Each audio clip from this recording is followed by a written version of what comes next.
Bingo Blitz rules. If your bingo has ads in it, that's not a bingo. if it doesn't have the coolest tournaments, mini games, and the most breathtaking design, nope, not a bingo. If your bingo moment makes you feel so excited that you just want to burst in joy and scream out loud, bingo! Sorry, so you're playing Bingo Blitz? Now that's a bingo. Go for a world of excitement with Bingo Blitz, the #1 free bingo game. Download Bingo Blitz and play for free. Now that's a bingo. Hi, this is Rob Benedict. And I am Richard Spate. We were both on a little show you might know called Supernatural. It had a pretty good run, 15 seasons, 327 episodes. And though we have seen, of course, every episode many times, we figured, hey, now that we're wrapped, let's watch it all again.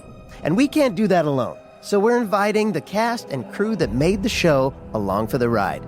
We've got writers, producers, composers, directors, and we'll of course have some actors on as well, including some certain guys that played some certain pretty iconic brothers. It was kind of a little bit of a left field choice in the best way possible. The note from Kripke was, he's great, we love him, but we're looking for like a really intelligent Duchovny type.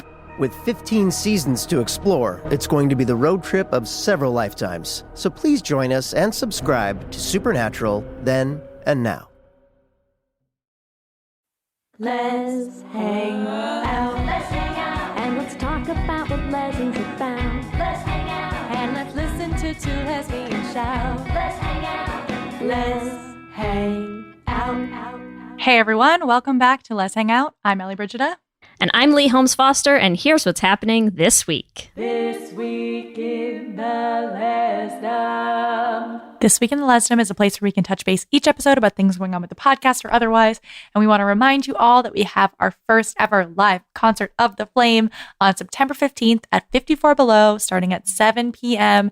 It's going to be in New York City. You can get your tickets at bit.ly/theflame54 if you're in New York City. And if you're not in New York City, because we know a lot of you are all over the place, you can also get tickets to our live stream at bit.ly/theflame54 stream. We would love to see you all there. We have an incredible cast, including Tony, Nominee, Jen freaking Kalila, JJ Neiman, Tiffany Francis, Jamari Williams, me, the real star, Lee, Valerie. It's going to be Mackenzie. We got a insane. great cast. Yeah. So we can't wait to see you there. It's going to be a lot of fun. We also want to remind you all that we have bonus Patreon-only episodes coming out this season. We released our first one. We did a whole breakdown on Kissing Jessica Stein. That came out last month. And coming up soon, we are going to have our second bonus episode coming out. It's going to be on the incredibly true adventures of two girls in love. So if you want to hear all of our thoughts on this movie, you can join our Patreon at bit.ly/lespatreon. Cannot wait for you to hear that one. We really loved that movie. It was so fun and so gay because, of course, in the greater Les universe, the adult van has been cast for Yellow Jackets. So we're super excited to see where that takes us in the next season. Hey, knowing it that at least means Van's alive. So that's exciting. Very exciting. I'm pretty sure she's going to be batshit crazy, but can't wait.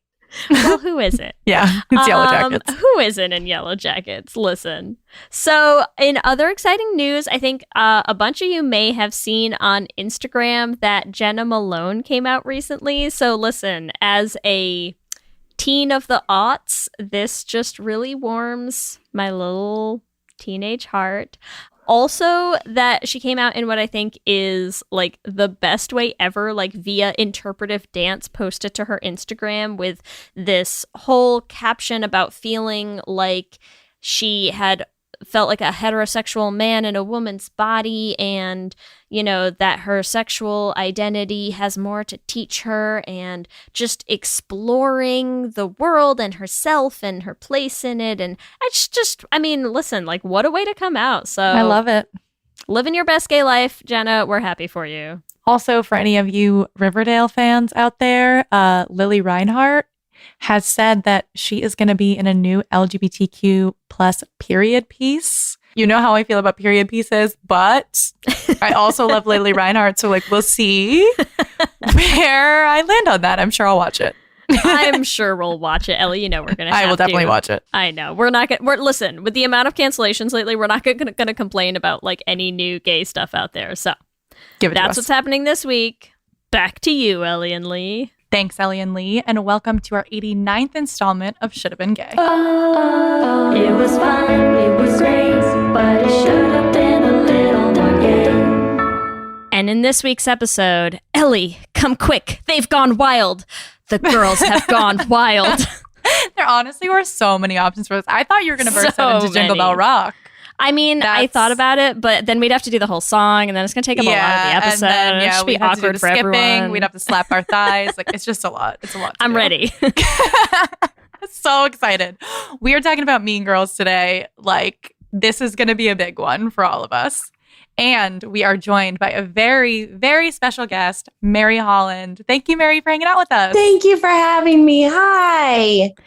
For anyone who is not familiar with Mary, we're going to read your whole bio because it's exciting. I would love it. I would love it. Mary's a writer and an actress who can most recently be seen in the Netflix film Senior Year opposite Rebel Wilson and the miniseries The Woman in the House. Although they didn't even write the full name out, and I'm still going to say it because it's the woman in the house across the street from the girl in the window. Yeah. Is that that's right? That's right. Yeah, you nailed it. Opposite Kristen Bell, Mary's also the co-writer and co-star of the Hulu film Happiest Season, which some of our listeners might be familiar with for no reason at all, and which broke streaming records for Hulu upon its release at the end of 2020. Woo! Mary, what a joy to have you here. Oh, it's a joy to be here. Hello. We are so excited. Huge fans of you and all of your work. Thank you. I also actually saw Senior Year like the week it came out. Oh, you Netflix, did? And I actually really loved you in it. Yeah. Oh, good. And you play a queer character. I do. Yes. That's we true. love to see it. Yes. We love to see it. That's right. And Jane is one of our favorite characters in Happiest Season. Hashtag justice for Jane. Still, always. God. Thank you. Hands down. What's going to happen with that painting? Everybody's wants to know. It's the sequel that no one wants to give us yet. What is going on? I know. I would definitely pay for a sequel that's only Jane. Like, that's it. We're here for it. But today we are here to talk about Mean Girls. So that's right. Let's dive in. Lee, God hit us help with our us. IMDb synopsis. Let's go. Okay, listen. I know that we do this for a lot of movies, and we always read the synopsis in case like anyone hasn't seen the movie or something. But like if you haven't seen Mean Girls, I don't know what to do for you at this point. Seek help. Go see the movie. The IMDb synopsis for Mean Girls is as follows. Katie Heron is a hit with the Plastics, the A-list girl clique at her new school, until she makes the mistake of falling for Aaron Samuels, the ex-boyfriend of Alpha Plastic Regina George. All right. Wow. Okay. That's it. That's the synopsis. What happens in that movie. Is it what happens in that movie? You know, it feels like a pretty thin encompassing of what that movie's themes are. Well, if you had to rewrite a gay synopsis for Mean Girls, why don't we do our gay synopses? Do you want to do yours first, Mary? I'd be thrilled. Okay. Having spent her whole life being homeschooled, openly gay teenager Katie Heron falls in love with fellow high school student Janice Ian, and the two set out on a quest to infiltrate the popular girl clique and stop them from bullying the shit out of everyone. Yes. Incredible. Honestly, perfect. Incredible. Perfect. Mine is, Ellie, what about you? Mine is similar. Okay. Oh, good. Mine is about baby gay Katie. So in this synopsis, Katie's like newly gay. You know? Oh, great. Okay. Baby gay Katie goes to high school for the first time and is taken in by the coolest gays you will ever meet, Janice Ian and Damien. That's it. Love no it. need for the plastics, just the coolest. Oh, gays. I love it. I want to see that movie. Here's what's fascinating to me. I feel like apparently I'm the only one who went in a slightly different direction with my synopsis. Gretchen? So, Gretchen! My gay synopsis, no, it's better than that. My gay synopsis for Mean Girls is as follows. Repressed lesbian Regina George might have a cool mom, but she's clearly still not ready to come out, despite having 2 side chicks and a big old lesbian crush on the new kid at school. Stuck in the closet, Regina lashes out at both those closest to her and any other high school outcasts who get in her way, while fighting her way to redemption ?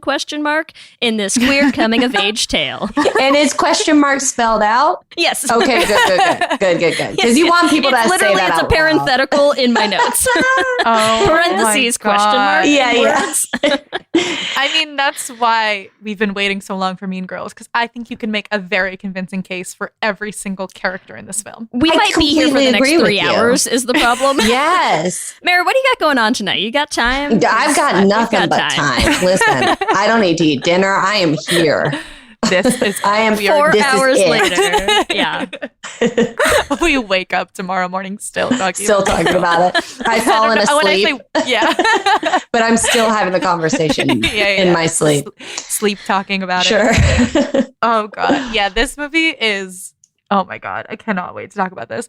So let's talk a little bit, because Mean Girls is so iconic. I feel like everyone has their own personal experience with Mean Girls. Right. Mary, what was your experience with watching this movie? I saw it in theaters and I really loved it. I thought it was like so it was like a high school movie I hadn't seen before. It felt really new to me. And I guess it was like I saw it when I was 18 or 19. So it was maybe a few years ahead of the characters in the movie, but it felt like the whole aesthetic of it, like the mini skirts and that style it was really fun to see that on screen, because the other high school movies that I had seen were like Can't Hardly Wait and Bring It On and some others. But there was something about Mean Girls that I was like, whoa, this is like, now I can appreciate that Bring It On was this as well, but it's a hard-hitting comedy. It's like a comedy, you know? And so I really, and I've seen it so many times since then. So that was like my first impression. It was iconic. Right. I mean, I feel like it changed the entire landscape of that era. Like that.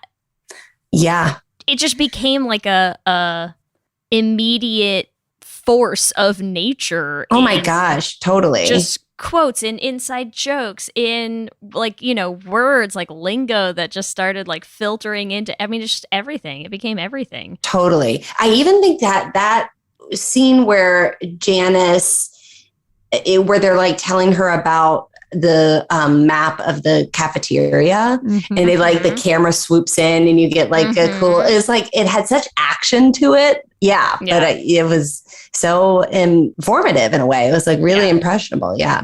Well, and even now, if you say like it's what, 18 years later, and if you tell someone like you go Glen Coco, like that's just that is totally that's still a thing. Like you can still say that. Yeah. None for Gretchen Wieners. Literally everything about everything's so quotable.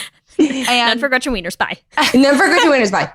I also feel like it doesn't waste a minute. Like there are some movies where there's parts of it that you're like, but every single minute of Mean Girls is needs to be there. Yeah. It's perfectly formulaically created. Yes. Yeah. They don't waste any space. That's totally true. No. Yeah. What was your experience, Ellie? Because so I feel like we'll go from, because Mary, you're maybe like a year or two older than I am, I think. Ellie, you'll be the youngest. So what was because you were a little younger when it came out, right? I guess, yeah. I'm I don't remember how old I was, but I must have been, I think I was 12. 2004. Wow. Oh my gosh. Yep. But I did see it the second that it came out.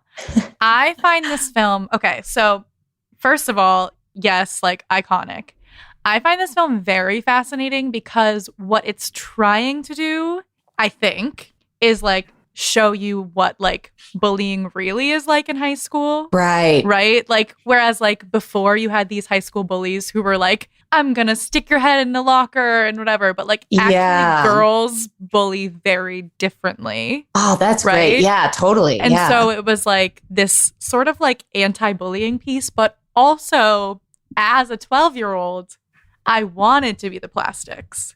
So you also have this like juxtaposition that I actually have still seen. This is sort of a tangent, but Mean Girls the musical came out, I don't know, a few years ago. I teach voice lessons to like 10-year-olds, 12-year-olds girls, okay? Wow. And in this time, they love Mean Girls. They still want to be Regina George. Wow. Like one of these girls was like 11 years old and she wanted to sing this song. And there's a song in Mean Girls where they literally sing Regina is a fugly cow. Like over and over. Christ. over my God. And she was like, I love that song. Right? So like it also fascinates me from like a, I don't know, anthropological standpoint in a way where you're like, this is supposed to be an indictment of the plastics, but people still want to be Regina. Yeah, they like still have bitch. Status and power. And I mean, it's that thing of like when they try to sabotage her by cutting the like little yes, like and the everyone's boobs. like, yeah, I'll do it too. Yeah, it's so powerful. Regina's so powerful. Yeah, and that's like the epitome, I think, of like female power for a teenager. Right. Oh Where my you're God, like, yes. This is the way to get power because like we are not men. But like then you're like, but Regina has more power than all of the boys in the school. Yeah. She has power over them. Yeah. Yeah. And I think you're right, Ellie. It's like I still think this is the top film in terms of film portrayal of high school like girl bullying relationships, you know, because last season we did a Should Have Been Gay on You Again, which came out a little later, like sort of maybe end of the aughts or something. But starring some names that you probably know and love, like Kristen Bell's in it. And sure. But it also kind of it focuses. It's like the central theme has a lot to do with, you know, like kind of high school bullying relationships. But that one we were like, I don't think you get how girls work. Yeah, right. I don't think you understand that like, it's not like girls are not the people who Mean are Girls like is so accurate. pushing each other into lockers and stuff, right? Like they're feeding each other Caltine bars. That's it. Like that's they're spreading rumors and they're writing mean, nasty things in a book about each other. Like that's what they're doing. Yes. It's that. I remember, oh my gosh. I remember this was in elementary school. It wasn't in high school, but same idea. I had one of my close friends made a list of people she liked and people she didn't like. She was like during class one day, like made a list. And it was like on the list. Were you on the list of people she liked? I honestly can't remember. There's a chance I got moved from one column to another. If you hadn't been on the list, I think you'd remember. So. Well, maybe. Also, for me, it was like we had MySpace when of course. You could put people on MySpace. Your top eight. And then there would be points where like you'd be like, I want to tell this person I don't like them anymore. And you move them from like 1 to 2. Oh, I have a new best friend. And you're doing it like on MySpace. Harsh. So like, harsh. Everyone can see it. I'm also curious. Well, Lee, what was your experience? But before, did anyone learn the Jingle Bell Rock dance? Oh God! No, not my experience did not learning include learning the Jingle Bell Rock. Oh, dance. I definitely learned it, like back to front. Me and my sister, but I'm like, should I? No, I don't think I remember it now. But the thigh slap gets me every time. Like it's so loud. You'll be looking away, and then all of a sudden you're like, oh, the slap has come. Like. Here's where I can't tell, Ellie, if this is going to be the slight age gap where, because this came out, I graduated high school in 2004, so this came out kind of at like peak, like somewhere right between like high school, college. Yeah. And so I don't know if this is down to like I was just old enough to like feel self-conscious to do the Jingle Bell Rock dance, or just that like you have that level of confidence over me. Could be both. Probably both. I think I'm just like that kind of annoying person who does those things. So like more than that. I learned the dance from She's All That. I remember there was the dance that's like at the party that they're all choreographed. For some reason, you still know it. You should do it. Right? Yeah, right about now. A little bit. Get my bun in there. Yes. There's also. Has anyone ever seen the movie Not Another Teen Movie? Yes. It's I think it's like a spoof on teen spoof, movies. right? Yeah. and they have a dance in that one that I definitely know too, the prom one. But there's a guy who's like, it's crazy how everyone at this school just like somehow is a professional dancer. Like, here's what would have been the difference between you and I, Ellie, I think, is like you would learn the Jingle Bell Rock dance. I would have been more likely to learn the Kevin G rap. That's where I would have. Oh my gosh. Yeah. That rap is so funny. It's just, it stands up, you know, listen. Like, so you do know it, Lee. Stand Is that what you're saying? More I likely don't to think you I do know it? Or I know the G is silent when I sneak in. That's the door right. Or something, right? And make love to Maybe a woman on the bathroom floor. there we go. We've got it. We've got it. Yeah, so I don't know. That's my experience. I feel like we've talked about it enough. It came out at like perfect time to just sort of like dominate every cultural reference for Ever. the next 20 years Still. of my life. Still. Yeah. I am who I am today because of Mean Girls.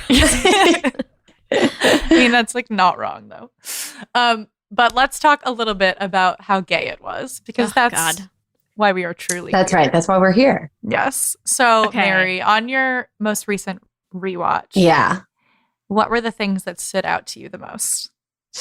As for how Like, much or how little gay it is. Who should have been gay? Oh, who should have been What gay? should have been gay? Oh my What was gosh. gay about this movie? Yeah.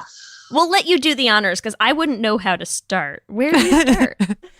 I mean, I agree with the statement that was said at the beginning, which is like really every character in this movie should have been gay. A little bit. It was a little bit. I think there was something interesting happening amongst the plastics. I think there was a dynamic between the three of them that I would be curious to explore. Were the three of them all gay? And like their friendship together had that in common. I do think when I was writing my synopsis, I was debating. I was like, now should Katie and Regina get together? I don't know. But that was something I was thinking about, because some of the message that I love about this movie is that it's like, oh, be yourself. Don't try to be like somebody else. Be yourself. And I loved that. And I thought I could really see something happening where Katie is herself, and she not only attracts Regina to her, but also inspires Regina to embrace who she is as well and be herself. And so that made a lot of sense to me. I think Miss Norberry. Yeah, Miss Norberry. Oh, He yes. should have been Oh, gay. So the vest. The vest. The vest Come she on. was wearing. How many God. rainbows were on that vest? A lot. A lot. A lot of A rainbows. A lot. I agree, though, that like every character should have been gay. So Yeah. I think let's break it down Great. by Okay. character. Who are we starting with? That's Ellie? going to have to be the way that we do it. I would really like to start with the most obvious one, which is, and you might not even know what I'm going to say because all of them seem obvious. I but literally am waiting bated breath to hear. I would like to start with Janice. Sure. Wow. Okay. Let's do it. Let's Because, start with Janice. okay, so I was actually thinking about this and I was like, you know what I would love is if everyone in this movie was gay except Janice, and you like turn the thing on its head and you're like, oh, she seems like a lesbian, but she really loves men. Like, but Right. she seems like for the purpose of this episode, she seems very much like a lesbian. Her whole thing is that Regina basically uninvited her to a pool party Right. because she thought she was a lesbian and she didn't want her to see other girls in bathing suits at her pool party, which Yeah. also And she's real upset about it. She's so upset about it that it's something that happened between the two of them that like when did she say that happened, like in 8th grade or something like that? And so it's been with 3 or 4 years, and it's still such a wedge between them. And that also, this like, happened. every time it gets brought up, she like screams at Damien. She gets really Just upset. her mind. Yeah. Did you write some of them down, Nellie? Because I have some of the quotes. Okay, read the Some- quotes, please. Some of the Janice Regina George quotes, like, Regina George is not sweet. Regina George, she's a scum-sucking road whore. or what's her other one? She's a life ruiner. She ruins people's lives. It's like, Right. we're holding on to some things, Janice. Like, we've covered a lot of friend breakups. That's a friend breakup. Like, you got dumped, Janice, and you're not over it. Yeah. I also feel like Regina is like, thinks everyone is in love with her, but Yeah. I also do feel like if we read it in this way, maybe Janice actually was in love with her. They had a moment. I think this also means Regina is gay. Yeah. Because like I Very feel gay. like Regina has like submerged her sexuality so much, and Janice was like, oh, like my friend Regina is pretty cute, and like let's cuddle and watch movies, and like maybe we accidentally kissed one night. And then after that, Regina was like, bye. And Janice was like, Yeah. oh, Yeah. I mean, I 1000% could see that being the backstory there. Yes, because it is how upset Janice gets whenever that gets brought up. It feels like something deeper than just, oh, someone, said this thing, spread this thing about me that isn't true or whatever. Yeah. It feels like it's much more tied to her identity, I think, than she's letting on. I just feel like if you actually were not a lesbian and everyone spread a rumor about you that you were a lesbian, you'd be like, whatever. Right. But like if you are a closeted lesbian and somebody spreads that rumor about you, like that's going to mess you up. Yeah. Right. Yeah. Right. So. Well, and especially like think about how she responds to the rumor, right? Like she never wants Damien to say it out loud. Like every time Damien gets close to kind of like spilling the dirt, she's like, shut up, Damien. Like she's scared. Like she's still closeted and she doesn't want it out there. It's not like she's like, oh my God, Regina George spread this ridiculous rumor that I was gay and like, what a bitch. She's like, no, like Regina ruined my life. Don't tell anyone how. And like, you just feel for her. Yeah, I really do feel for hurting, Janice because I am like, this is a closeted lesbian. Yeah. Yes. Plus, Janice can be our first instance, which is going to come up a lot in this episode, I think. But like we've talked in the past on the show, Mary, about gay magnetism, which is like how, like even before like gay people just tend to sort of like converge in adolescence, like or childhood. Yes, like you just find each other. You just sort of, you come out in like high school, college, and then all of a sudden you're like, oh wow, every single person I was best friends with from age 13 to 20, like also is gay. Who knew? Janice and Damien are like clear gay magnetism, right? Like she's like, hey, here's the other gay in school. Let's team up. Here we are. We're both going to wear bomb suits to prom. Like, great. Love it. Great. Yeah. Just straight things, like relatable straight culture right there, I think, right? Well, that's why I feel like I agree. And I think Katie is an example of gay magnetism too. Yeah. Because why would these two gay people at school are like, oh, new girl, you're also gay. Come here. Like, that's clearly what it is. Also, I think in the musical, sorry to keep bringing it up, but because the musical came out more recently, they did change some things. Oh, they did. Okay. And I'm curious about that. Janice is actually an out lesbian in the musical. Well, there you go. So no it is there. No and surprise. She has this bomb song. It's called "Rather Be Me," and I feel like it like gives her more agency. Good. Like it's a coming out anthem where she's just like, I'd rather be myself than like care about anyone else's opinions of me. Yeah. Yes, Janice. I love that. Oh, good. Oh, I'm happy for Janice. Yeah. So I'm happy for her there too. Justice for Janice. Justice for Janice. Well, and then also she falls in love with Regina, but I also feel like she falls in love with Katie. Oh, yeah. Yes. Oh, yes, totally. I think Regina is an old flame. Regina's like who was in front of her before and who like she has like that friendship that has been nourished from youth and it's like a long relationship. And now Katie's here and Katie is so much more on the level with Janice. Like they have the same values. It feels like they have similar humor. So yeah, it totally makes sense to me that they would get together. I mean, that is, why did we not have that? Plus, I mean, can you blame Janice? Like, Katie shows up to her first day of like public American high school. No, the flannel's the second day. Day one, she has that jacket. She's just got the like very gay jacket. Like, I mean, come on, like the mid-aughts every lesbian had that jacket at some point. And so she wears that jacket day 1. Day 2, same jacket, adds a flannel, and then skips class to go hang out back with the gays. And you're like, Katie, good job. Good A+ job. work.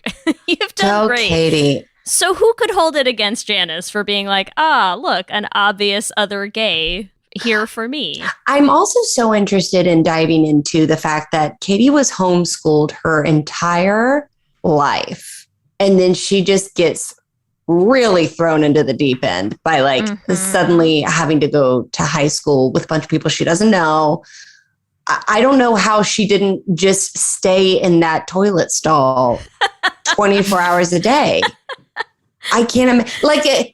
It's a whole ecosystem that you're suddenly a part of. So I that's such an interesting part of it too. And you know what's so funny about you saying that too is so I grew up in France. We moved back when I was in 5th grade to the US. And even having not been homeschooled, I went to school when I was there, but I still vividly remember coming into US public school 5th grade, and you're just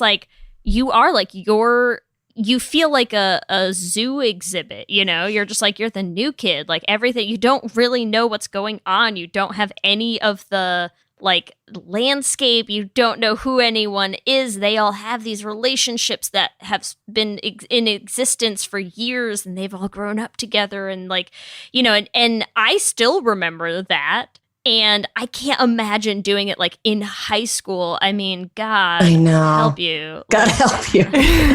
Jesus. Also, I feel like American high school dynamics are intense. Yeah. Are intense. Sorry, my dog. Rambo, don't. He's Rambo's tell me about it. Yeah. He's I hated high school. High school was tough. Girls were bitches to me. But okay. Okay. I heard it. That was good. So I also wanted to talk a little bit about Katie and her dating history. Right. Quotes, in quotes, because she's been homeschooled, and she's supposed to be 17 years old? Yeah. 18. And she says she's only ever had a crush on one boy. When she was 5. When she was 5, right? Yeah. Ringing some bells there, Ellie. Does that ring some bells? Yeah. I'm sound familiar? Yeah. One, I know you don't have to be that boy crazy, but if you were straight, you probably would have one or two more boys you've had a crush on. I also got to say, the chemistry between Aaron Samuels and these two women was nada. No. Non-existent. They had so much more chemistry with each other. You know what I mean? And Janice and Katie had so much more chemistry with each other. It really felt like Aaron Samuels was a device, a plot device, and nothing more. Okay, wait. Can I? Because yes, and we talk about this all the time in Should Have Been Gays, that why do they write these tepid, just white bread romances in that you are supposed to believe when everything interesting is happening between the girls in the movie? Absolutely. But the other thing that I learned today, and not even on purpose, I just happened to scroll past something on Twitter that I was how timely and perfect to learn this fact. Did you know all of the every main male character in this movie, the actors are gay? So Damien, the actor who plays Damien, is gay. Right. The actor who plays Aaron Samuels is gay. Really? The actor who plays Kevin G is gay. They're all gay. Wow. Everyone in this movie is gay, is what I'm saying. I did know Damien and Aaron Samuels. I did not know Kevin G. I did know Aaron Samuels. That has so, yeah. Gay. So no wonder, no chemistry there. Yeah. I mean, God, well, I would have loved to have seen a love story between Aaron Samuels and Kevin Napor. Mm-hmm. Yeah. Wouldn't that have been so fun? Aaron and Damien dancing together at Aaron prom. and Damien. That would have been so great. Even Damien and Kevin G instead of Janice and Kevin G. Yeah. Yes. Oh, that also, the whole thing with Janice and Kevin is so kluged in. You're just I know. Really? Okay, wait, sorry, because I have one really important comment on that, which is just when they do that kluged in thing, and the only thing she really says to him, because he has this kind of throwaway thing of I only date women of color, right? The only thing that she says to him really is that is that she's Lebanese, which like, I feel like I would be remiss to not mention how Lebanese, thanks to Glee, became synonymous with being a lesbian. Like, it became the stand-in word for lesbian. Did it really? Of course you are. Of course you are. And I think that happened before this came out, right? Like, did that? Wow. Now I'd have to go on like a deep dive. I don't know if they did that on purpose, but like, oh, I'm sure they absolutely did not. But still, I feel like it was like in the vernacular at the time, right? Like, I don't think that it was something that it didn't happen like a decade later. It was pretty concurrent. So I just like there's little everywhere you look. I know. It's all over the place. Let's talk a little bit more about, since we're on Katie. Let's talk about what do you Katie. got? So we've talked about Katie and Janice. I feel like we have to talk about the main love story between Katie and Regina. Yes. I mean, I think you were talking about this before, Mary. Like, there's this, right? Like, you're saying, be yourself, but she tries so hard to be Regina. Yeah. And I feel like it's that thing of like, do I want to be her or do I want to be with her? Yeah. That age-old conundrum. Yes. It's really hard to tell the difference. Right. Do I want to look like her because I find her attractive? So is it that I want to be attractive like her, or am I attracted to her? Mm-hmm. Katie doesn't know for sure. She's on maybe a little bit of both. Maybe a little bit of both, quite frankly. Yeah. I mean, oh my gosh. I also feel like, okay, so we start their whole trajectory, right? Basically with Katie being like, who is that? Right? Like, she sees Regina. And it's slow motion. And she's so stunning. She's, I think, like on men's shoulders. Yes, they're carrying her to the athletic field for some reason for PE class. Oh my God. And then too, like the fact that I think the attraction is mutual because Regina, they don't invite people to sit with the plastics. No, she clocked her. She was like, who is that? Right? Yeah. And she had her sit down and she tells her she's pretty. Oh my gosh. But you're like in really like a pretty. Backhanded way, but yeah. So you agree. You think you're pretty. So you agree. You think you're pretty. I don't. Yeah. That whole interaction is just like Katie's so off put by it because she's just like, this beautiful woman is talking to me. Okay. What do I do? Mm-hmm. Listen, in her defense, Ellie, Katie's had a hell of a first week at school, right? Like, she shows up, she's in her gay jacket, the gays want to be friends with her, she goes to her first class, her teacher immediately strips her top off in front of her. Oh my God, Miss Norbury's stripping. Miss Norbury. She's had a hell of an introduction here, and then like this hot girl's just like, come sit with me, you're so pretty, oh my God. Like, it's a lot. It's a lot to take in. Sorry, yeah. I just had this thought of like, oh my God, like if you set all of this to like different music, it's like the beginning of a porn. I'm like, her teacher's topless. Yes, her teacher's topless. There's like a lot going on, okay? Oh my God, Miss Norbury. That killed me. Listen, she's trying to pretend she has a crush on a boy, and she's like, he only likes me if I'm stupid. This is all very complicated. It's a lot. Yeah. It's a lot for her. It's a lot. Yeah. But then I do feel like there's this trajectory where she starts like, okay, I guess I'm going to join the plastics because my lesbian girlfriend told me to. But then there is a point where I really think she starts to fall in love with Regina George. Oh, for sure. Yeah. She can't stop talking about her, right? There's that whole sequence where she's like, cannot stop talking about her. She's obsessed.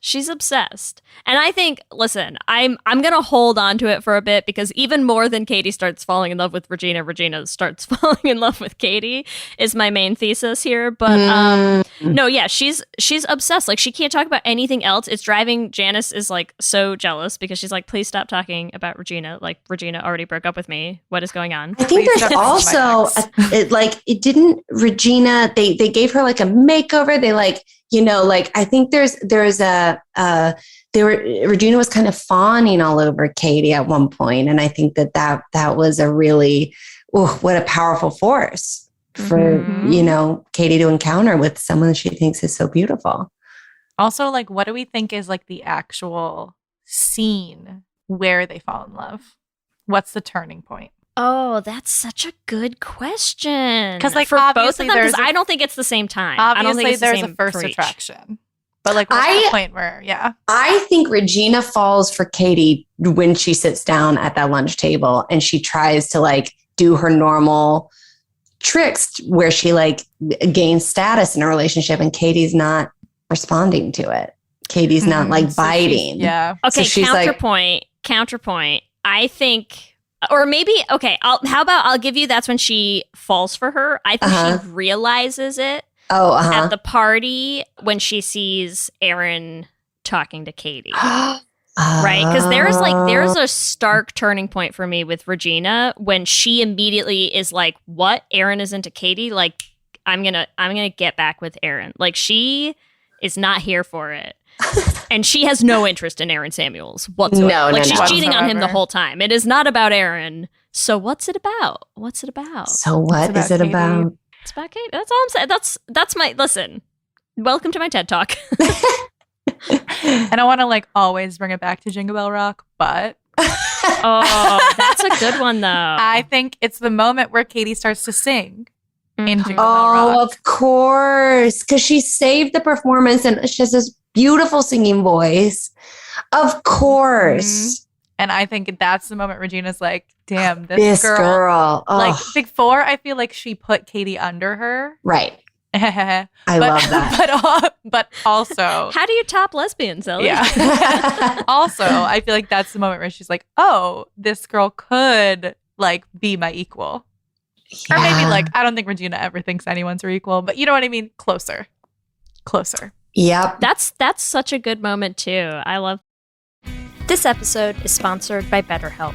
And as we head into Thanksgiving time, I want to start by thanking my wife, Kelsey, who has not only listened to just about every episode of this podcast for 8 seasons now, but who also is the only reason I'm able to make time to record it every week. She takes the kids, gets them dinner, and gets them ready for bed just so that Ellie and I can come on and yell about gay things into each other's faces for an hour. So here's a reminder to send some thanks to the people you're grateful for in your life, including yourself. I've been in therapy for a long time now, and one thing that's so important about therapy is how it teaches you to be more intentional. And being intentional about gratitude and how to show that to the people you appreciate is just one of the many benefits that I've gotten from therapy over the years. If you've been thinking of starting therapy, consider giving BetterHelp a try. I know how hard it can be to find time for regular therapy, and BetterHelp is designed to be flexible and convenient for your schedule. You can fill out a brief questionnaire to get matched with a licensed therapist, and you can switch therapists at any time for no additional charge. If you want to start being more intentional about gratitude in your life, visit betterhelp.com/letshangout today to get 10% off your first month. That's BetterHelp, HELP.com/letshangout. Let's hang out. For many businesses, the holiday season can be both an exciting and stressful time. With so many balls in the air, one thing you definitely want to know you can rely on is how you're selling your products. And with Shopify, you can rest easy knowing it's the home of the #1 checkout on the planet. Nobody does selling better than Shopify. And when it comes to successful brands like Aloe, Allbirds, or Skims, an often overlooked secret is all the things that go on behind the scenes that make selling and, for shoppers, buying simple. For millions of businesses, if you take a peek behind that curtain, you'll see that Shopify is what makes it all possible. Shop Pay boosts conversions up to 50%, so that's more happy customers and way more sales going. It's true all the time, but especially this time of year, your commerce platform better be ready to sell wherever your customers are scrolling or strolling, on the web, in your store, in their feed, and everywhere in between. Businesses that sell more sell on Shopify. Upgrade your business and get the same checkout we use for Realm merch with Shopify. Sign up for your $1 per month trial period at shopify.com/realm, all lowercase. Go to shopify.com/realm to upgrade your selling today.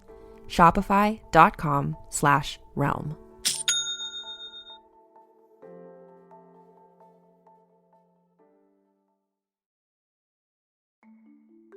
For many businesses, the holiday season can be both an exciting and stressful time. With so many balls in the air, one thing you definitely want to know you can rely on is how you're selling your products. And with Shopify, you can rest easy knowing it's the home of the #1 checkout on the planet.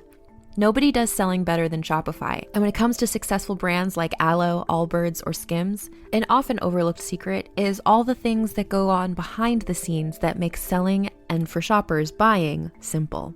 For millions of businesses, if you take a peek behind that curtain, you'll see that Shopify is what makes it all possible. Shop Pay boosts conversions up to 50%, so that's more happy customers and way more sales going. It's true all the time, but especially this time of year, your commerce platform better be ready to sell wherever your customers are scrolling or strolling, on the web, in your store, in their feed, and everywhere in between. Businesses that sell more sell on Shopify. Upgrade your business and get the same checkout we use for Realm merch with Shopify. Sign up for your $1 per month trial period at shopify.com/realm, all lowercase. Go to shopify.com/realm to upgrade your selling today. Shopify.com/realm.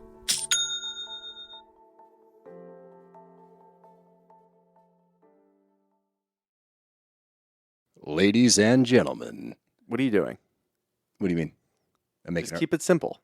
I'm making the promo. Just keep it simple. Just say, hey, we're the Brav Bros. Two guys that talk about Bravo. Ladies and gentlemen, boys and girls, we're the Brav Bros. No. Oh.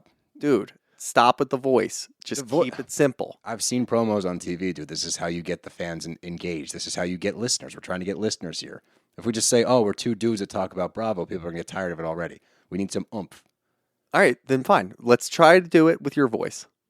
Brav Bros. Good job. That. Well, because that's also the moment that, like, Gretchen's like, fuck. Gretchen. Yes, and Gretchen losing her status in this group and the way she responds to that. I mean, oh my goodness. She really doesn't take well to it, does she? I feel like Gretchen, I could see a world where Gretchen is in love with Regina. I think where all these girls are in love with Regina. Okay, wait. Before we need to do, can we do Regina before we move to Gretchen? Oh, of course. I 100% also have a lot of Gretchen thoughts because Gretchen is not less gay than Regina in my mind. Right. Oh, she's madly in love with Regina. But, right. Yes. But while we're talking about Regina, oh, no, wait, sorry. I have one last Katie Heron note. Oh, yeah. Sorry. Okay, yeah. I'm all over the place. I took too many notes on this. My last Katie note is I feel like, because, you said, Mary, this movie's about like being yourself and being true to who you are. Right. And I just think that it's really nice that when they do the whole scene at the end with like how popular Katie has gotten, that the same girl, like the Regina George punching me in the face girl, whatever. I just love that they come back around to the quote of, I saw Katie Heron wearing army pants and flip-flops, so I bought army pants and flip-flops. And I'm like, stay true to your gay roots, Katie. It's not all mini skirts and makeup, like it's just we're still breaking out the gay when we can. I'm sorry. Also, there's another Katie. There's another point for Katie, which is the Halloween party. Oh, yeah. She dresses as a witch. But she dresses as an ex-wife. Come on. Like, every other girl's like, I'm dressing for the boys. And yes. Katie's like, let me be as ugly as possible. Let me be as scary. It's Halloween. Yes. Let me be freaking scary. Yes. Yeah. Like, she takes Halloween seriously. And we also know that, like, Halloween is the gayest of holidays. It's gay Christmas. Oh, I love it. It's our high holy day. Oh, yeah. I love it. It's hers. So that she goes so hard. She goes so hard on that costume. Yeah. I mean, it's intense. Yes. Two important Katie points that we should not forget. Huge okay, now all right, Regina. So Regina, same thing at that party, right? Because a lot of my notes on Regina revolve around Regina and her reaction to Katie having a crush on Aaron Samuels and how immediately she is like, I need Aaron back. Like, oh, Katie's so obsessed with you. Like, she's so weird, right? And also notice how all of the stuff that she is saying is like Katie's not obsessed with Aaron. She's obsessed with Regina. And Regina like uses that to like project it onto Aaron to like take away the thing that she thinks Katie wants, you know, in this weird way, and then cheats on him the whole time, and also like has no interest in him. Like she turns away from like kissing him at one point because she's like, oh, lip gloss, like I don't want to kiss you, right? She like turns her face away, right? And you're just like, is happening here? Like what? It's fascinating. It's fascinating to watch. I find Regina George, this rewatch through, I was just like so sucked in by like, what is going on here? Like, what is happening? She's crazy. She's crazy. I really understand your thesis and I support it, and I think that's true. That Regina, Aaron Samuels was nothing to Regina, of course. Well, we know that she used him. I do see your point that like knowing she was in love with Katie came out, and how possessive she became of Aaron Samuels. I really think that Regina's love of Katie, it sort of grew.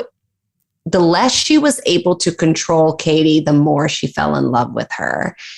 Ooh, that's a good log line. I like that. That's how I sort of perceived their relationship growing. And that's what was creating such anger for Regina. It was not about the boys. It wasn't about the Caltine bar. It wasn't about it was like, wait a minute, this girl's getting under my skin. Like, I can't stop thinking about her. I can't, I'm obsessed with her, and that never happens. People are obsessed with me. Yeah.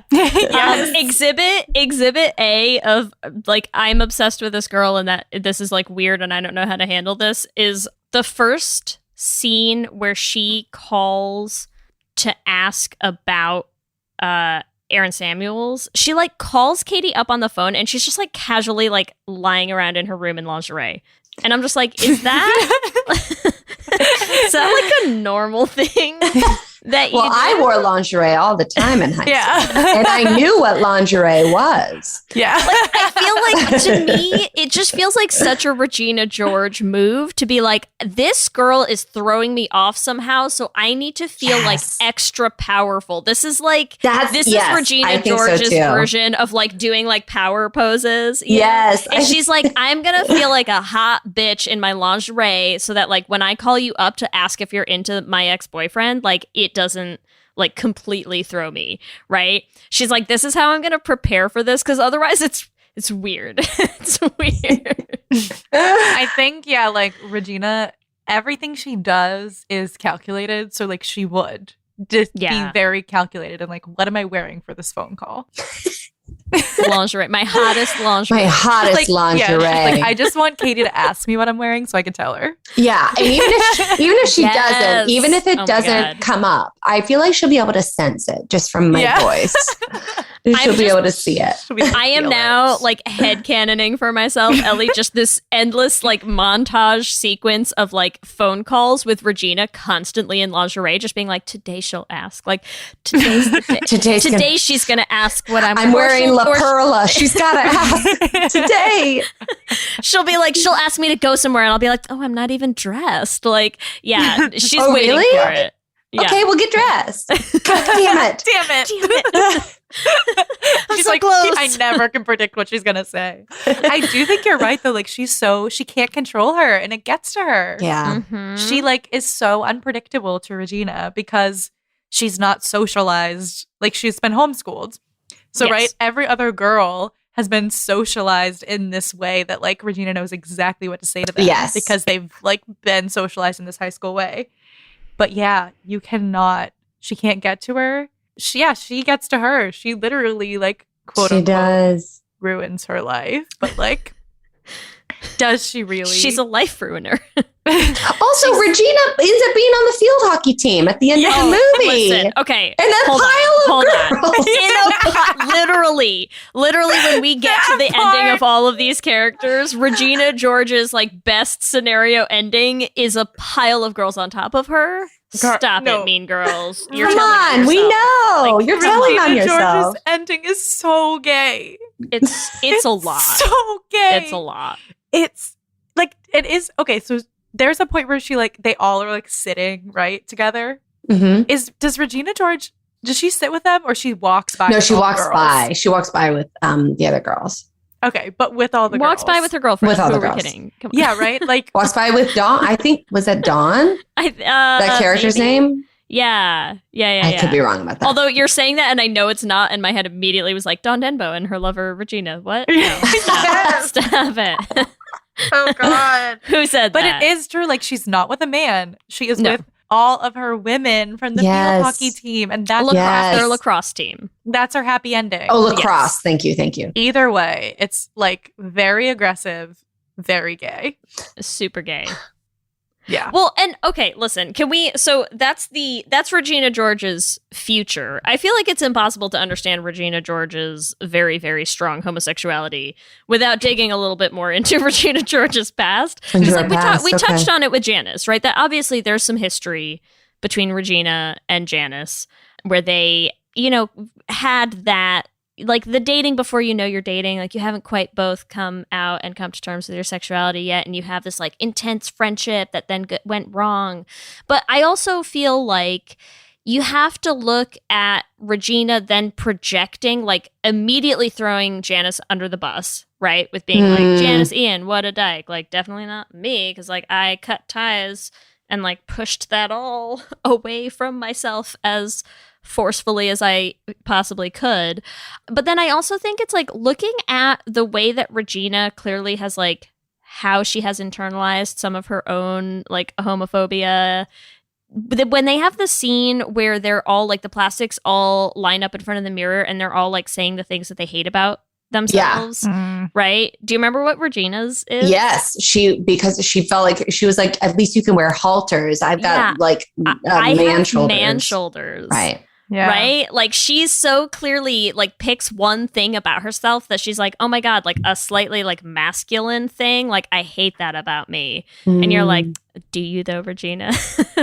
Do you though? Or do you want like a nice button down shirt to wear to like, like that's what you're going to wear to your lacrosse, world championships victory ceremony or something, like a suit. Like you just want to wear a suit like Janice is wearing a suit, don't you? Like you don't want to wear a halter. Who are you kidding? All know. Yeah. We see right through you. Yes. I'm like, Regina, you've thought about what you'd look like with a tie on with those shorts. Oh my gosh. She would look so stunning. On. I also do feel like the homophobia in this film in general is very like 2004. And oh God, it's terrible. Oof. It is rough. I mean, the homophobia, the like casual racism, the like it's ableism. Really ableism. It's all over the place. It is not a lot of jokes at a lot of people's expenses. Yeah. Yeah. It's so funny the amount of stuff that like that still is kind of like go to quotes, references, whatever, and how quickly we all just like repressed, just pushed back in the back of our minds, like the number of things where you're just like, oh, you can't say that quote out loud anymore in the year 2022. Oh my gosh. Like, yes. Oh, it's not great. Not great. Not great. No. There was quite a lot in my rewatch where I was like, woof. Yeah. Yeah. It even is shocking that, I mean, I know there's so many movies from that time that are just on the rewatch or Cringe City, USA. But it does feel wild to like look back at that and be like, oh my God, why didn't we like have a better sense of humor? There just wasn't. In general. Like it just feels like it's just the lowest hanging fruit comedy wise, and it's not funny, and it's there's so much of that in this. Yeah. Well, and I think because they didn't stand out at the time, like at the time, it's not like anybody was gonna call someone out for like half the stuff in this movie. I mean, absolutely not. And because so much of the rest of it was so funny, like, right? That's I mean, it is sort of like a mixed bag of like jokes that really hold up and just kind of like cheap pot shots punching down, and you're like, for sure. Oh no. There is a lot of that. Yeah, there is a lot of that. Because that's, I mean, the other thing, the other line, Regina's line that also stood out to me, Ellie, in terms of like, I feel like falls along similar lines, but also, you know, kind of like ties into Regina's past and stuff. She has this one line at one point when she's talking about Aaron Samuels, I think, and she says like, I was half a virgin when I met him. Yes. You know? And I'm like, while you talk about the like casual homophobia of a movie that like circa 2004, that is like exactly the kind of stuff that someone would say if they were like, I've only slept with a girl, right? Like that's how that line stood out to me, where I'm like, if somebody said that today, I wouldn't necessarily read into it like that, but like at that point in time, that's absolutely like a... So you're saying she's half a virgin because she slept with Janice? Because she slept with Janice, for sure. Like she and Janice have done stuff that she's like, I wasn't like totally a virgin, but I was like mostly a virgin, right? Like it didn't count. Oh, yeah. Wow. Yes. It tracks, right? Like it totally tracks in that time. I also feel like I just feel like on a personal level, that type of high school relationship is like so relatable. Yeah.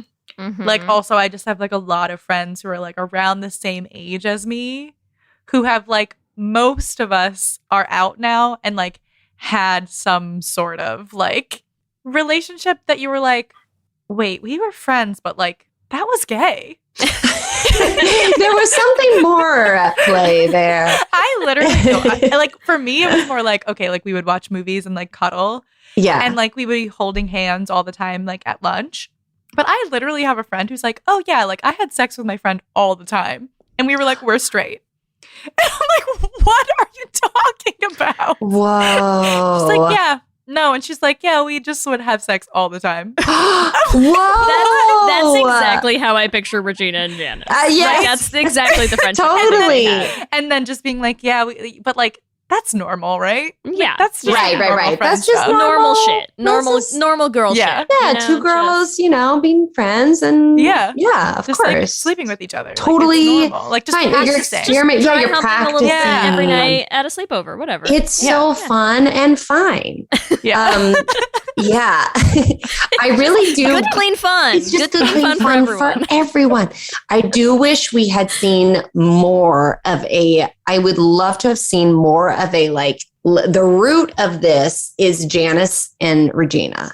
Oh, yeah. So we need to unpack that more fully. It was sort of like skipped over because the story's revolving around Katie, really, where Janice has her like revenge on Regina by exposing the whole plan and exposing Katie's part in it.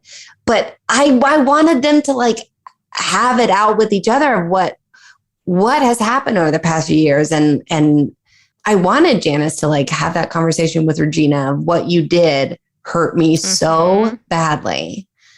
It like changed how I related to people. Okay, we all know what it's time for. Fan fiction writers somewhere out there. I bet you there is. I bet you there Write is. me this fan fiction. I would not be there has surprised to if be. there's like a Regina and Janice if you know if it exists already. Oh, nice. Please email us, DM us. I need it. There Send has it to me.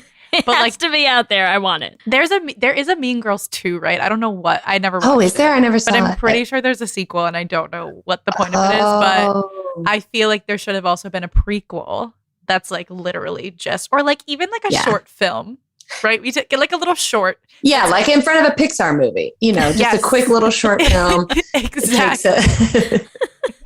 Exactly. And it would be eligible for Oscars. Yeah, it would probably get nominated. Like probably get nominated. Would. Yeah. But like, it's just like catalyst to Regina being like, oh, you're a lesbian. And then like the whole pool party scene. Yes. Right. And like then Janice just being wrecked. And that's like, and then we go into welcome to the school, Katie. Yeah. Okay, sorry. This is only reminding me of another Janice thing that I totally forgot to bring up as well, which is when Janice does her whole, like, I just have a big old lesbian crush on you, like, flips her off, falls backwards, also into a waiting pile of girls. Of women, they just like piles of girls these days. That also, while she's doing that, she does like a little like Xena war cry at the time, which like I feel like is also like that's like gay, like dog whistles right there. Like that's gay shout outs. That's for the gays. Come on. Totally. Come on. Do we feel like wrapped-ish on Regina? Because I feel like we need to talk about Gretchen. Oh, God, yes, please let's talk about Gretchen. Let's talk about Gretchen. Oh my God, poor Gretchen. So I feel like, okay, this leads well into Gretchen, because I do feel like there also is this thing about Regina of like, why do you feel the need to be like surrounded by other hot girls? Because she's in love with them.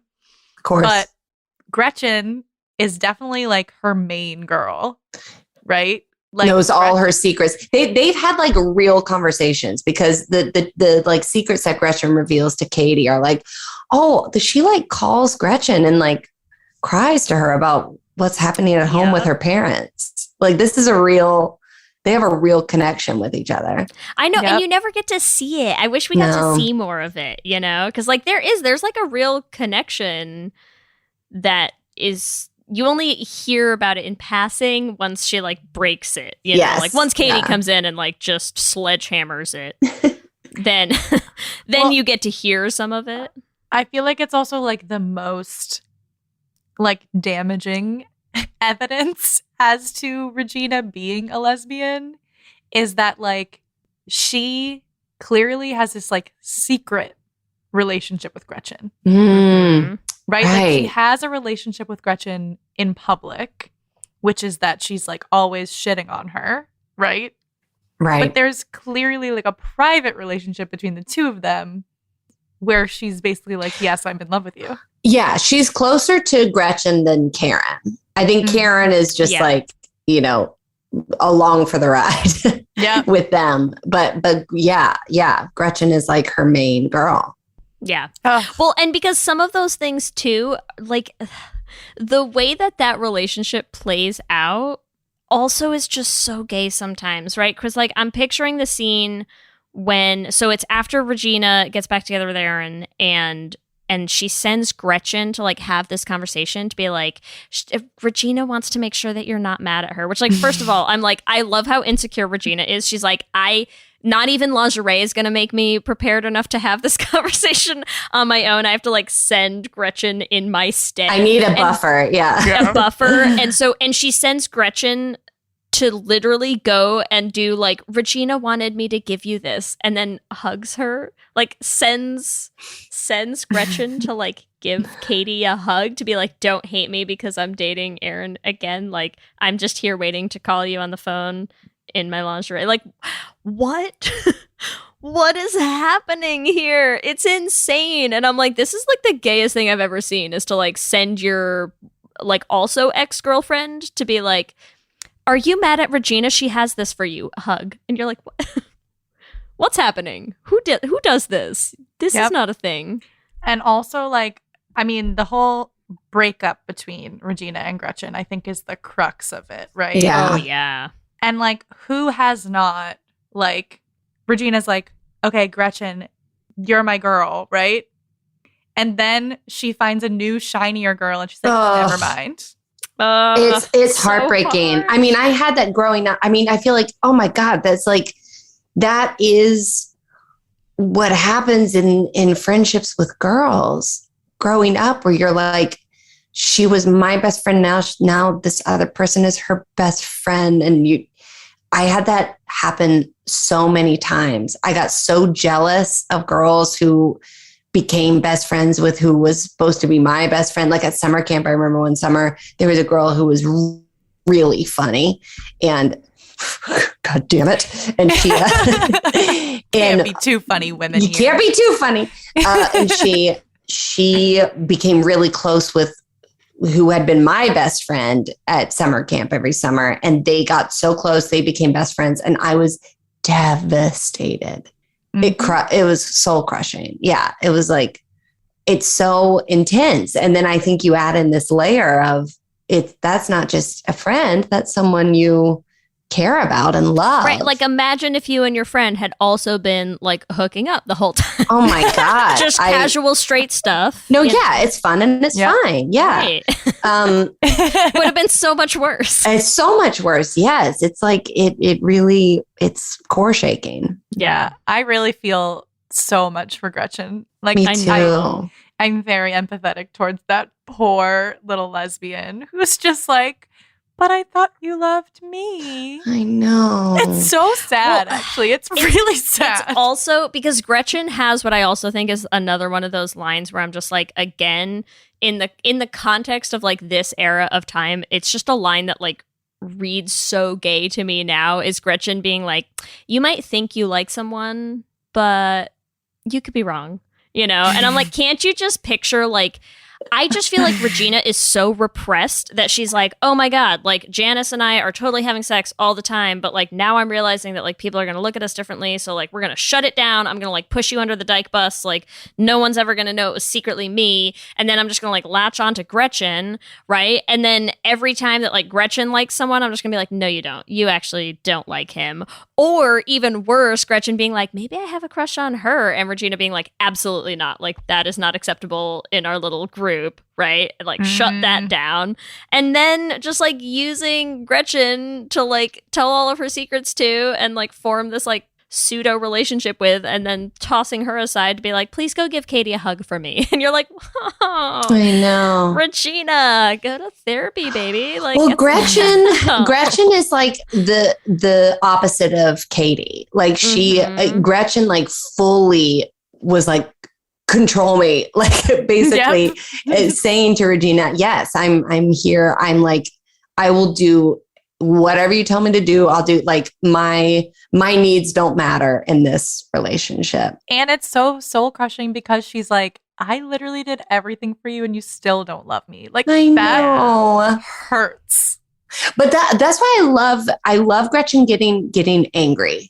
I love that the Caesar speech that she gives where she's like finding her own identity and like outside of Regina, and is like, wait a minute, this is bullshit. This is insane how I've been treated. And it is, Gretchen, it is insane. And it is. You deserve better. There's a nice girl out there for you, Gretchen.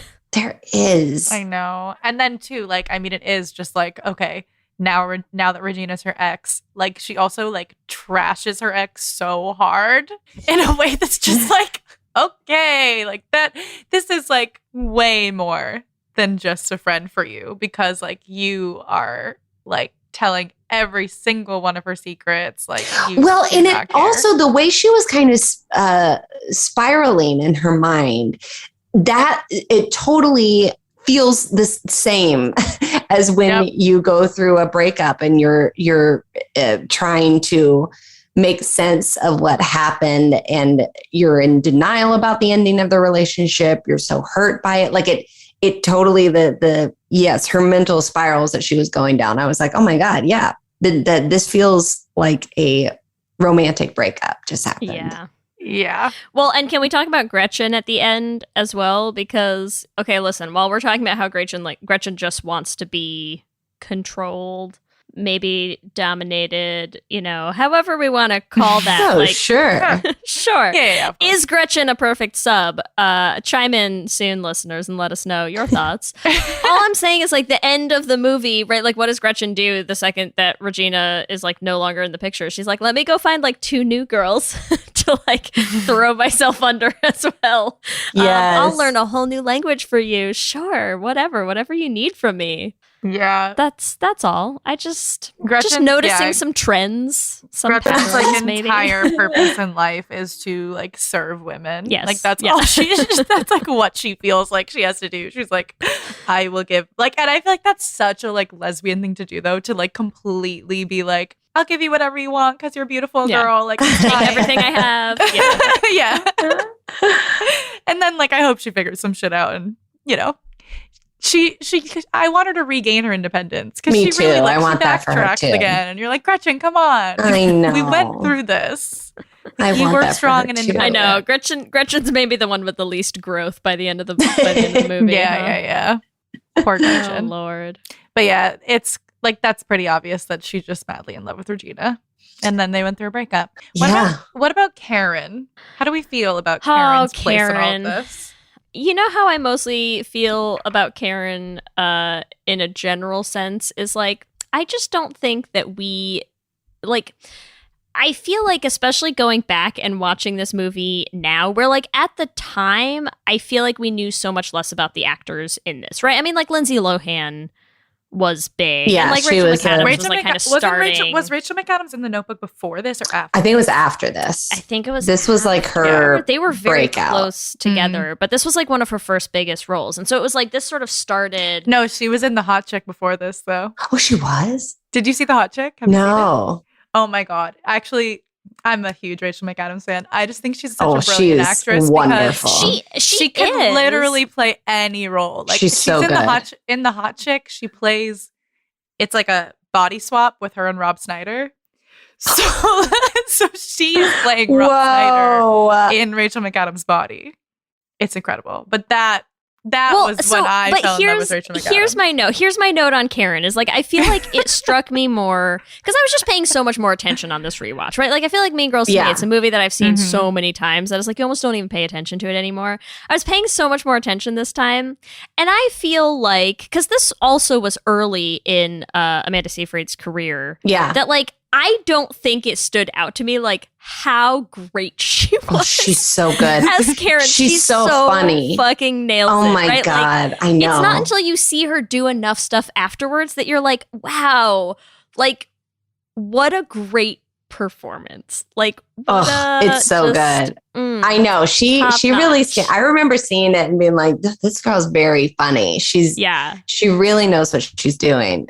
No, but it doesn't jump out at you because it's like watching, you know what it is? It reminds me of like watching Manny Jacinto play Jason in The Good Place, right? Is like the difficulty actually of like convincingly playing that level of just like crickets in your brain. Yeah. Actually really difficult. Like, to sell some hard. of that dialogue that well is amazing. That's my first note about Karen. Also, I don't have a ton of notes about Karen being super gay. I feel like my biggest one is when they're in the meeting at the end that the principal calls them all into and they're all in the gym and they have this question where it's like, who has a lady problem that they'd like to talk about? And like Karen raises her little hand up and then Gretchen like immediately pulls her little hand down. And I'm like, Gretchen, what do you know that you're not letting us find out about is what I want to know.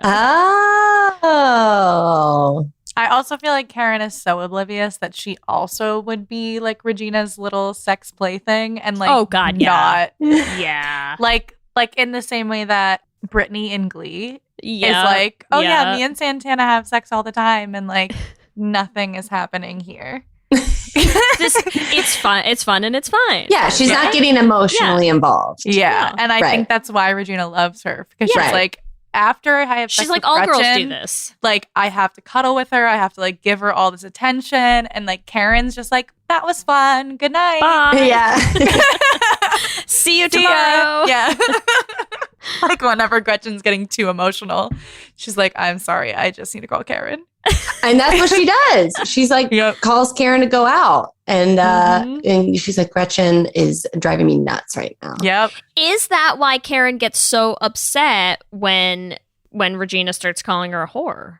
Right? Is she's like, that's a great point.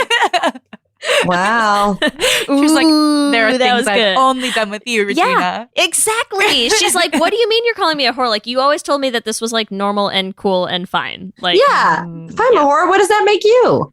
Yeah, exactly. Definitely. And I would like to say honorable mention that she just is obsessed with boobs. Dude, everyone in this movie is. It is not just Karen. Because let's be real. Oh my God.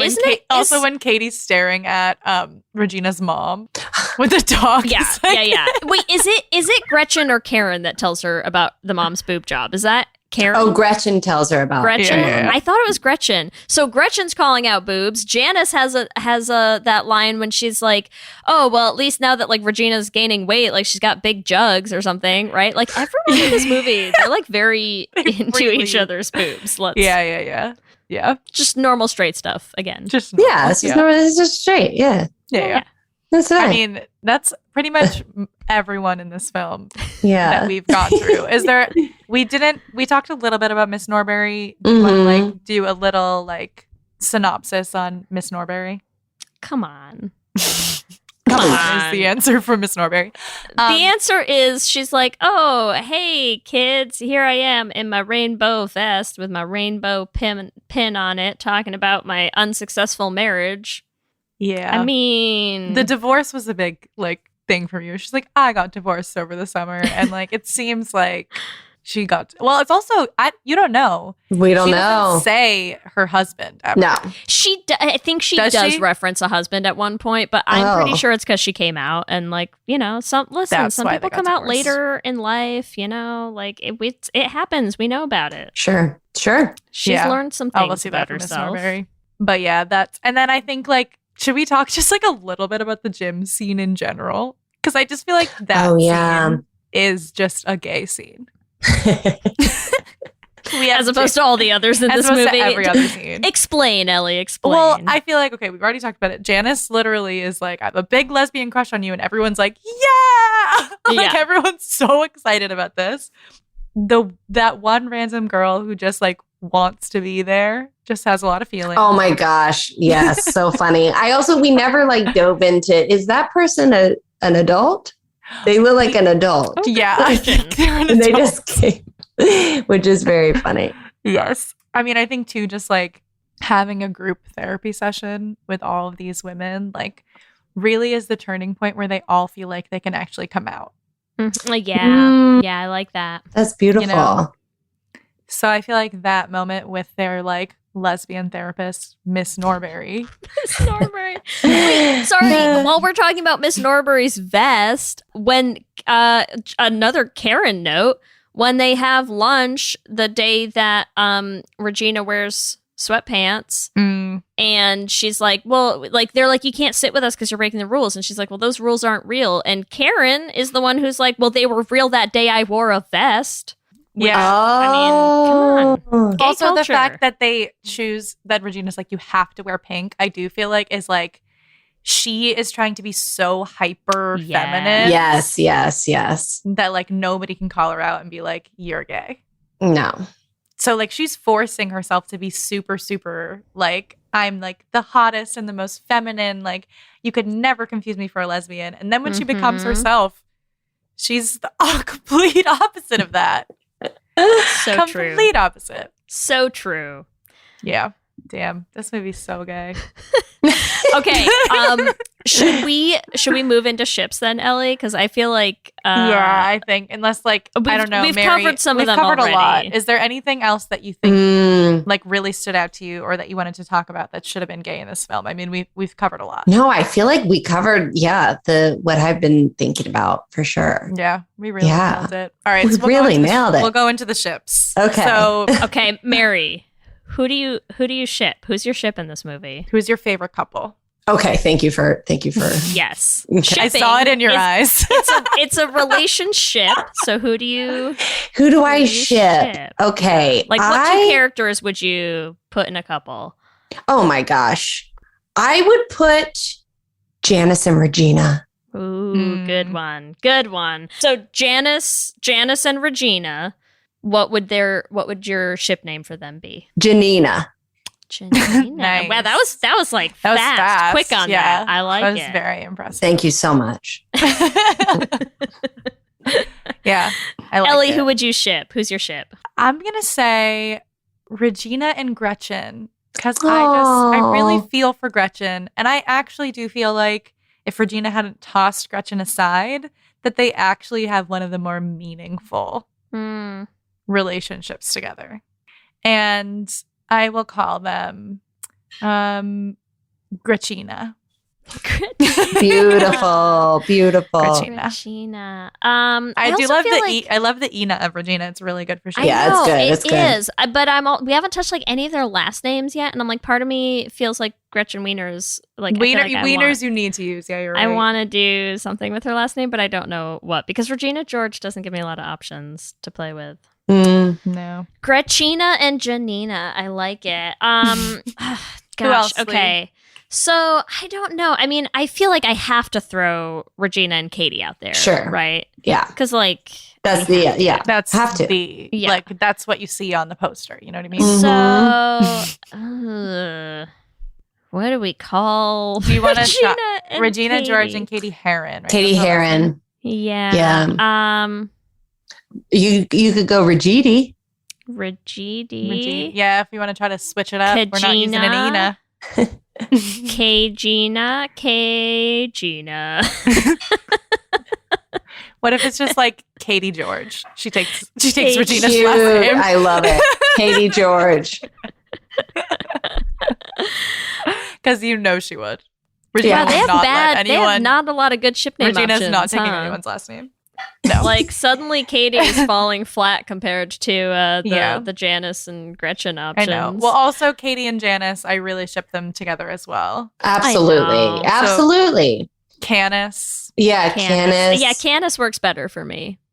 And I also feel like we should honorable mention Gretchen and Karen. You know, like they both got tossed aside by Regina. Maybe they find love in a hopeless place. I don't know. Correction. Correction. Yes. There's honestly so many couples that you could have in this. For sure. What about many. Regina and that one girl on her lacrosse team?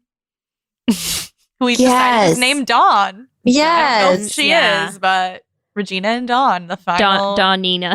Dawnina. Honestly, so many. What also the possibilities are endless. The plastics themselves just sounds like a ship name. Yeah. Like just the three of them together. Yeah. Like yeah. That's also a ship name. It's everywhere.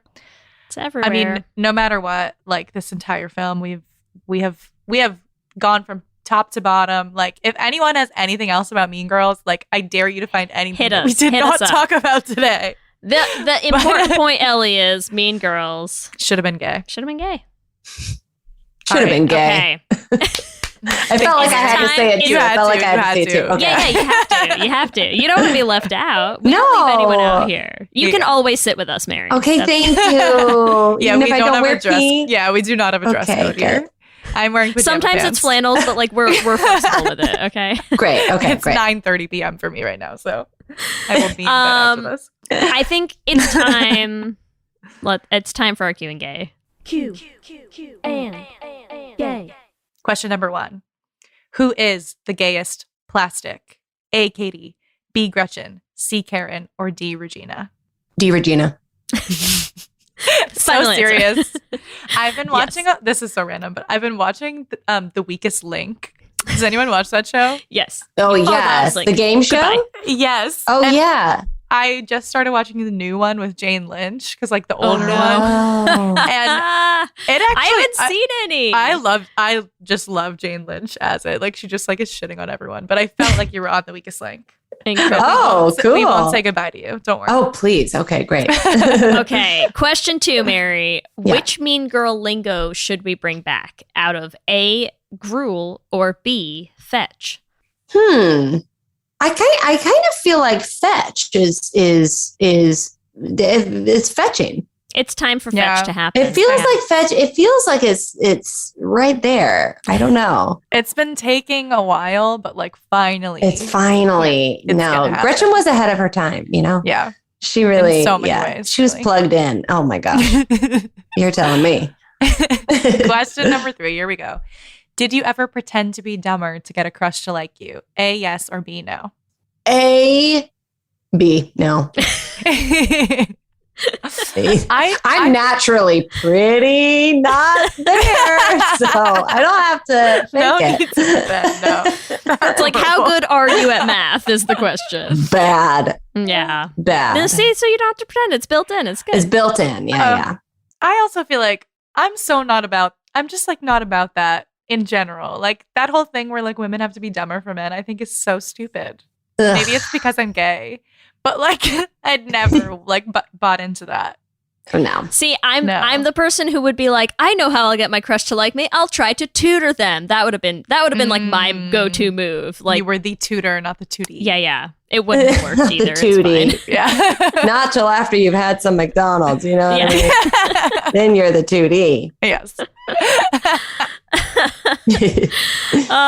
Question 4. What was your high school clique out of A, the Plastics, B, the Varsity Jocks, C, the Burnouts, or D, the Sexually Active Band Geeks? D, the Sexually Active Band Geeks.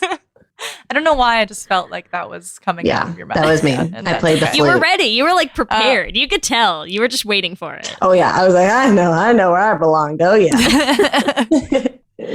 All right. Question number 5. Who did Janice have the bigger crush on? A, Regina, or B, Katie?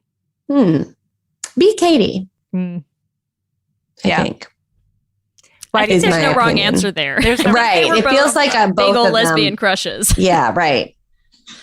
Right. I do feel like Katie is a bigger one because it's like after she realized that she was gay. Yes. So it's like more like, okay, yes, this is like a real thing, not just like what's happening in my body. Right. Regina's like a significant person to her, you know, because of what their relationship was before. But she's like grown into who she is and like has a real crush on Katie. Feels like. So true.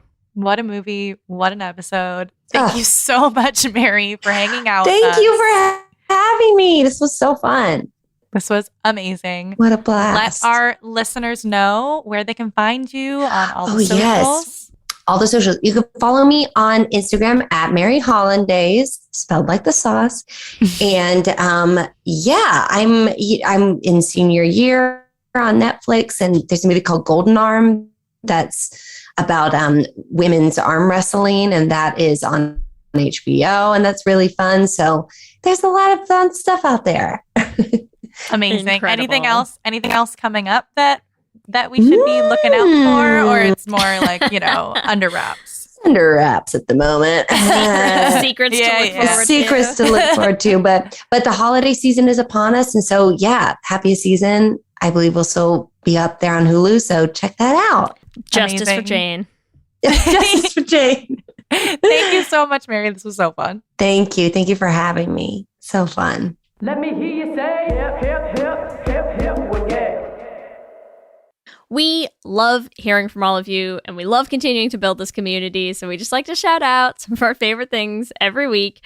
This week, we want to shout out our listener, Sophie, who reached out to us on Instagram to say, A, how much they love the podcast, which we love you too, and B, to suggest a Should Have Been Gay, which is always my favorite thing. Because listen, yes, we still have a lengthy list of things that we could do, but it's always fun when listeners suggest things, because I have actually never heard of this movie. Was that just me?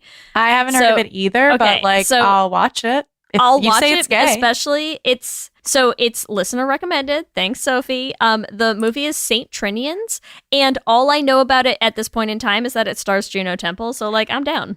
I feel like Juno Temple has been in more of our Should Have Been Gays than any other actress. She's been in a lot. So we love a good Juno Temple Should Have Been Gay. Yeah. We're not going to say no. So it is on our list. Thank you for the suggestion, Sophie. Love it. As always, we want to thank our Lesbian Jesus patrons, Mark Foster, Tanya Ferguson, Jacqueline Rosenshino, Sarah and Julia, Alana Rosen, Lizette Stye, Adi Benitez, and Fiona W. And our King Princess patrons, Amy and Ellen, Julia Gonzalez, and Leah Hendley. Thank you all so much. We could not keep making this show without you. Remember, you can find us on all the social medias. We are on Instagram, Facebook, Twitter, and TikTok at Let's Hang Out Pod. You can email us at letshangoutpod@gmail.com. Or you can check out our website at letshangoutpod.com. Whatever app you use for podcasts, make sure you subscribe so you're the first one to know when new episodes drop. We're also posting videos on our YouTube channel, so make sure you subscribe at youtube.com/letshangoutpod to catch them.